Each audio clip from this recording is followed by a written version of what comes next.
I somehow ventured off into advertising, and then that was very tiresome in a way.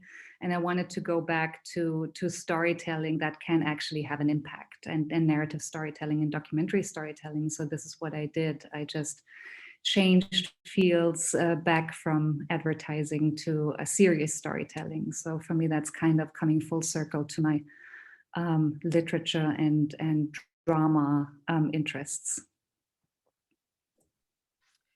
So tell us a little bit about Kiss Me Kosher. Where did the story come from, and what inspired you to make the film? So Shirel Pelek, the writer and director, and I, we have common friends in Israel and in Germany, and we've been introduced to each other. And it was Shirel's first feature-length movie she wanted to make. She wanted to write and to direct.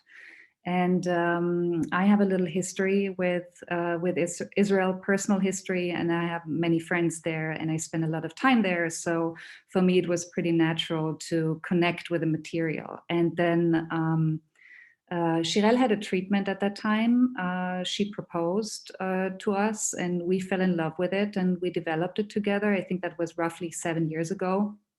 And then it came together because it was just a good story and a fantastic script she wrote. And then, yeah, we got it financed over a course of, I think, 3 years. Yeah, and we got it shot in Israel in 2019.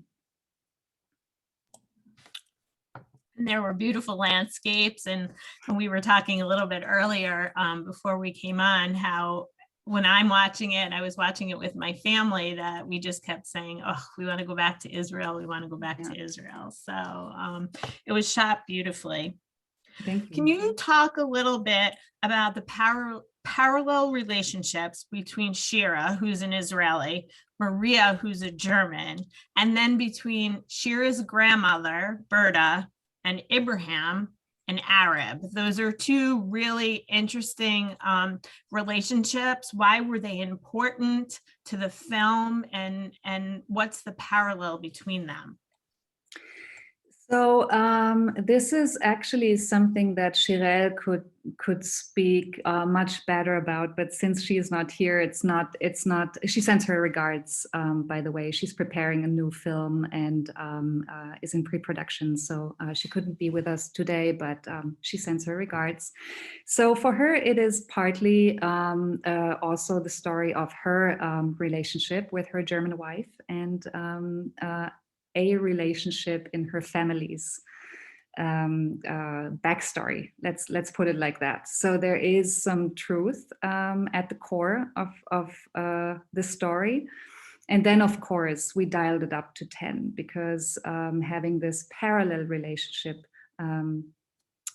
just adds to the drama and the comedy of the whole story. And we thought that drama and comedy go very well together. So why is it important to have? I think also because it's just a reality. People fall in love, and it's not always in the easiest of all constellations, especially not in Kiss Me Kosher. It definitely adds fuel to the constellation that two generations fall in love with the most impossible partner. And but in the end, as we see, it can be worked out. Also in reality. And I think you see that too, just amongst the different sects of Judaism. You know, I was brought up in a conservative house. My husband was brought up in a reformed house. People will say, oh, it's like an intermarriage, even here in the United States, because I had different things that were important to me than he was brought up with. But I mean, that's a huge dichotomy, especially when we come to the point where Maria's mother realizes that, or at least admits that her family actually were Nazis. And so why was it important for her mom to come forth with that information, and how she grappled with it in destroying so much family memorabilia? Well, I mean, I think that is something for, how do I put this? I think it's also a huge chunk of German reality, contemporary reality, that the generation of my parents who are born post-war, or this generation of people in Germany, they are looking for what has been going on with their parents in this time, and what their responsibility was. And in many cases, it turns out that they were very active in taking part in the Shoah, and that is something to carry, and that is something also to confront, and to I think in many families, the generation, the parent generation of our parents did not, of course, not talk. So it was our parents' generation who had to do the digging and find out. And there was a lot of repression in the families, and of course a lot of shame and a lot of guilt and a lot of denial. And that's what she's carrying. And she simply doesn't find a way. It's pretty comfortable as long as you're not confronted with the other side. It can be very theoretical and hypothetical in a way if you not actually see and meet the people. And that's what's happening with her. Finally, she has to confront her family's history, and she breaks down. And I think that happened in many cases. Of course, it also happened that people simply stick to denial and repressed shame. But we decided that for this story, we want to tell it that way. That was Shirel's approach. Yeah. And to destroy family memorabilia, I think, a lot of this has been going on in families where there was no serious confrontation and handling and processing of the family's history and their partaking. So, I mean, I'm not a psychologist, but to further repress and simply to get it out of the picture seemed to be a possible way of dealing with it. But then her daughter decides to go to Israel, and then there's just no hiding anymore. Right. And what's interesting is that there are a lot of Jews returning to Germany to live, to work, to settle. What's the feeling there with so many Jews returning? Is there? We have a big, I mean, for me, of course, I live in Berlin, and Shirel lives in Berlin, and there is a big mixed circle of friends, of German Jews, Israeli Jews, non-Jewish Germans. I mean, it's just a big circle of creatives also collaborating. So, and for me personally, I don't know if of course I can't generalize, but for me, I'm going back and forth between Israel and Germany now for a long time. So for me, it feels very, very natural. And of course we talk about history. We talk about our parents. We talk about our grandparents' generation. There's just no way around it. So it's, at least in my circle of work and friends, it feels very natural. Because it's also all in the open. I mean, there is no, there is not a topic that cannot be talked about. I think that's amazing, especially, what we're seeing right now in the United States with, Asian Americans being beaten up and shot and killed. Yeah. The fact that you guys are taking something, a really, really difficult time in history, and with your upbringing and heritages on two different sides of that aisle, but you're bringing it together in a way that makes us think, but also makes us laugh, which is really, really important right now. Like the laughter part of it is really important. What is the inspiration for Berta? Is that something really from Shirel's life, or like a made up person? Yes and yes. So there's a good chunk of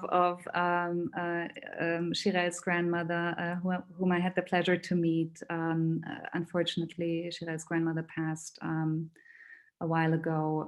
The film was already finished, yeah, there's a good chunk of her character and life and persona and humor and everything in that character. Yeah, but of course, it's also fictional. Right. So did she really marry an Arab, her grandmother? Is that part of the is that part of the truth?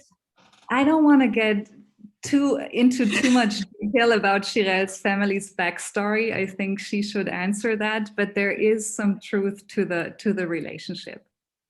That's awesome. Let's see, we do have questions coming in, so let me just scroll through them. Susan said the humor with all the previous girlfriends was hysterical. So we know that Shira got around. Let's see. Is it realistic that the family in Israel would want a large wedding to celebrate a lesbian wedding? That's from Judy. That's a good question. I have to say I haven't been to many lesbian weddings in Israel, but just like Shira's bestie says, we fake it. So why not? I assume it is. I mean, weddings are a big thing in Israel, and 300 people don't seem exaggerated for a small to medium wedding in Israel. So why not? I can't tell. I've been at one, but probably it's realistic.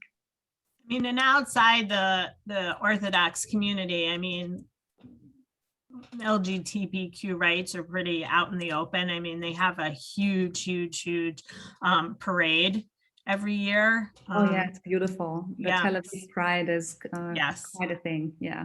Yeah. Shira's father, the American, also a well-known actor here in the United States. What does he bring to the story, and why was it important to have this American Jew living in, you know, past the green line in this film? Because he had very strong feelings. Oh yeah. So as many have when they come to Israel and move beyond the green line, which is also a reality, of course. But also this character is partly rooted and grounded in Shiras' family backstory. So yes, also that has truth to it. And why is he so opinionated? I mean, first of all, he simply wants to get away from his mother-in-law because they can't stand each other. So she won't cross the green line. That's not happening. So he can live in peace. And that was most important. Or as he said, the cherry on top. But other than that, yeah, I mean, it's a thing. So many Americans coming to Israel also just live in that part. You can also move halfway across the country to get away from your mother-in-law in the United States, just as a point of information. Yael would like to ask you to talk about the end of the movie where they were fighting. What was the message in that? We didn't want to give it this Disney story kitschy ending because we're still in the Middle East, and the realities are it's probably going to go on, the whole balagan of family dynamics, but also, of course, political and social cultural dynamics. So, and it's also a nod to the genre of screwball comedies. So this is very much the tradition we at least wanted to partly quote. So we simply had to have a wedding getting out of control. That was, I mean, I watched the film more than once, so and I forgot about the ending, like that, you know, I forgot about the ending with the bomb going off, which was pretty funny. So I mean, while there's a serious story behind this all, about who it's okay to love and why we love and not, you know, following your own path, it was still pretty funny. In part. So Susan wants to know, do you think that you could have made the film with a male and female couple and gotten the same response? Of course, because I think that the fact that two women are in love here is the least interesting part of the story. At least it was for us as the creators. And we also didn't want to make another queer movie where the queerness of the characters is in any way the issue. Because it's not, at least not in our perspective. And this is why, for us, it is totally exchangeable. It could have been a heterosexual couple. In our case, it's two women in love. So let's talk about the alarm that kept going off in the bar, because that had a big part in the in the film. What's the significance of that? Why did that alarm keep going off?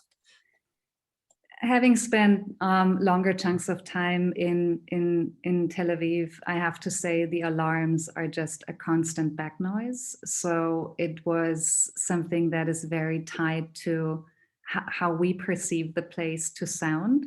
And then, of course, whenever you turn around, there's something happening, right? An ex is jumping out of the bushes, or the in-laws, the future in-laws, show up without invitation. And so there's always reason for alarm. Everyone has to be alarmed all the time. That alarm was a little annoying, I do have to say. Before we got started today, one of our neighbors was letting the gas out of his snowblower, and I was like, oh my goodness, I really hope he turns that off before I have to go on, because so there's my alarm here. We also had constant alarms during the shoot, and the unplanned kind, of course. So of course. Why do you think Shira's dad and Maria's dad, they just sort of had a connection? They were cool right from the beginning. It was the moms, the grandmother. Do you think that's just the nature of men and women? I think it's also Hans as a character. He's such a, I don't know if this is the right word in this context, but I'd always call him a peacenik. He's just, everything is just so, there is simply no conflict he can't overcome. And he's a character we find in this demographic of politically active Southern Germans, not only Southern Germans, of course, but he wants peace, and there isn't, he'd do anything for it. And he's just, also with his wife, of course. I mean, he has the same strategy with her until he's had it, which takes a long time. So he's just hard to fight with. And maybe it's also, of course, a little easier if, I don't know, men meet each other for the first time. I don't know. I can't speak to that. Rose was asking about the song of more war at the end of the story was powerful and frightening at the same time. Mm-hmm. Who is that band? Like, is that they sang the wedding, wedding song, and what was that? Who were they? How did you kind of? So Sivan Talmor is a very well-known Israeli singer-songwriter, musician, artist, and we wanted to have her as the heart of our band trio, and we wanted to have a band as almost like a Greek chorus to comment on what's to come. And Then the War Again song is a cover of a very well-known Israeli band called Balkan Beatbox, and they generously allowed us to cover the song for the end scene. And yeah, I mean, it's also back to not wanting to have this end in this Disney version of a happy end, looking at Middle Eastern politics and also inter-Israeli dynamics currently. It's just conflict is a reality, and we wanted to give that space, because what we show, I think, and what was very dear to us was trying to tell people we can have conflict. I mean, we were not trying to tell people anything, but what we wanted to have in the script is there is conflict, and as long as you meet each other with an open heart, you can have differences, you can have history, things can be complicated, but there is a way to coexist and even to harmoniously come together, even though you may not vote for the same party, or you may not have the same opinion, or, I mean, whatever the reason is that things are complicated, there is a way to move on. But still, it's, of course, it's work. Right. Talk about Shira's brother. Well, Shirel has a brother. His name is Liam. So yeah, he's the very lovely Jester. Is Jester the right word? Yeah. So he's the very lovely Jester, and he can get away saying pretty much anything because he's so sweet and innocent in a very ignorant way. Who is the real princess?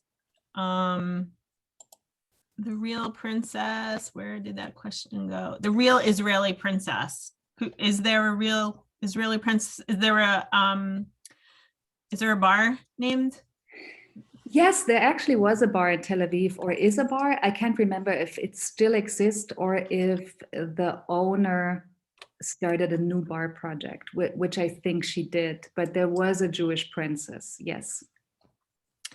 Let's see.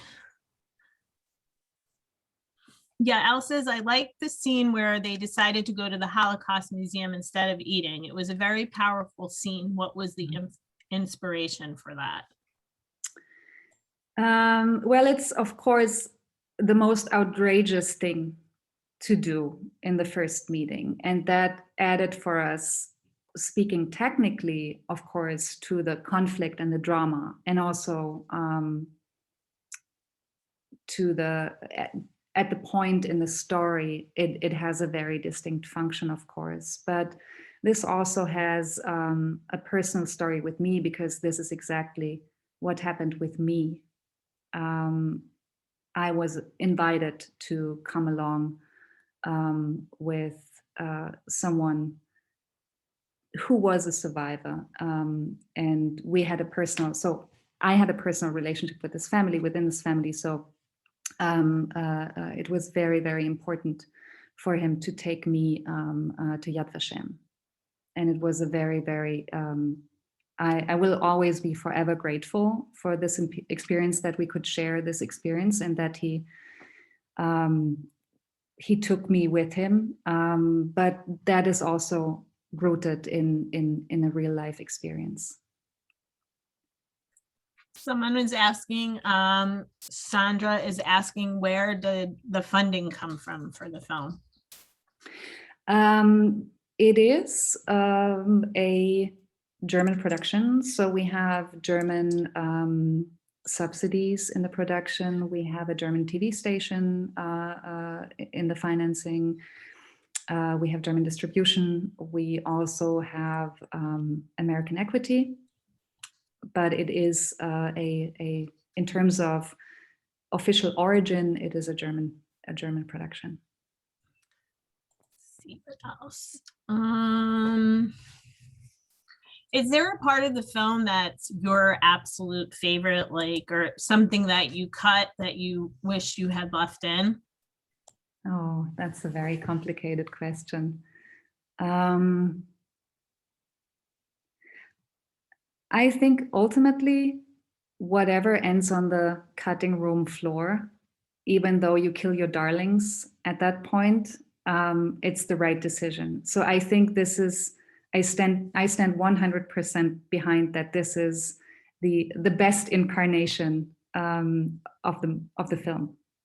But we shot something with the band that was just so complicated, because of course, as a producer, you're always like, oh, we made it happen and now it's not in the film. There is a part of me that has this grief about things that don't make it into the cut, of course. And we had this scene shot with a band, and we were in the old city in Jerusalem, which is of course always a very complicated location to shoot at. And we had the trio, one of them was carrying this gigantic cross, which of course was also a little nod to the life of Brian, at least for me. We have all different stories about the scene, but and it was just, it was a mess to shoot it. It was very hot, and those really super narrow streets and too many people and just crazy. So in the end, it didn't make it in the film, which probably was the right decision. But I remember this day very vividly, because we also had people kind of disturbing trying to disturb the shoot, because they simply didn't want to have us around. So yeah, it was an experience. Hang on. How long to film, edit, and distribute the film? What was the kind of time frame for that? So we had altogether 25 shooting days on location in Israel. We financed, I'd say, we developed probably 2.5 years. We financed 3.5. We shot in 2019. We had our festival and theatrical release in Germany last year, starting September. And now, of course, everything is a bit more complicated than usually with COVID, and theaters closed around the globe and distribution in the unknown. But now we have started in North America and in some other key territories. So we're in the midst of distribution. Was Shira's mother based partially on Sherelle's mother? You know, usually when a Jewish person goes to marry someone who's not Jewish, forget about the rest of it. There's clothes tearing and heart pounding. So is she partially based on her real mom? Like any other character, there is some truth to her, yes. The questions are coming in faster than I can read them now. So can you talk more about the band and what was the symbolism of the different songs? Each song has a different, we're in different stages of the relationship. So it starts in a very hopeful way, and then the tone changes in the song subtly. So yeah, it's a Greek chorus commenting on where the characters are in their journey. Do you think going to Yad Vashem was what Maria's mother needed to help her get past suppressing the fact that her parents were Nazis? And to add on to Rosette's question, do you think that maybe Shira's family sort of had an inkling that she was hiding something and that's why they went there? Well, I think the assumption, of course, is always that the family, a German family, going back, being German into those times, might have something to hide, I think, and that I think also is a fair assumption until proven otherwise. So this is why the questioning of Maria from all sides never stops. But I don't think that there was like Liam didn't have an inkling. It was just an outrageous thing to do, and he wanted to up the drama for his documentary. So that was just what he went for. In terms of did it Did it take Maria's mom over the edge? Definitely. And how could it not? I mean, Yad Vashem is such an intense place. If you carry that around with you as a secret, I think there is no other way than coming in touch with it. It has to, that's at least my assumption, it has to escalate within you. There's just no way of not feeling the feelings in Yad Vashem. Exactly. What was the reaction to the film in Israel? So we had our first, we did not have a theatrical release yet in Israel or a broader TV release. We had a festival release also during time of lockdown at a Queer Film Fest in Tel Aviv. And we only received wonderful feedback via email and people who just got in touch with us or with our sales company. So that's at least the feedback I got, that people liked it very much. So currently, I don't know when and if a broader audience in Israel will get access to it, but fingers crossed it will happen rather sooner than later. Will there be a sequel, and will it be filmed in Germany? Well, sometimes we joke about that, but let's see how things evolve.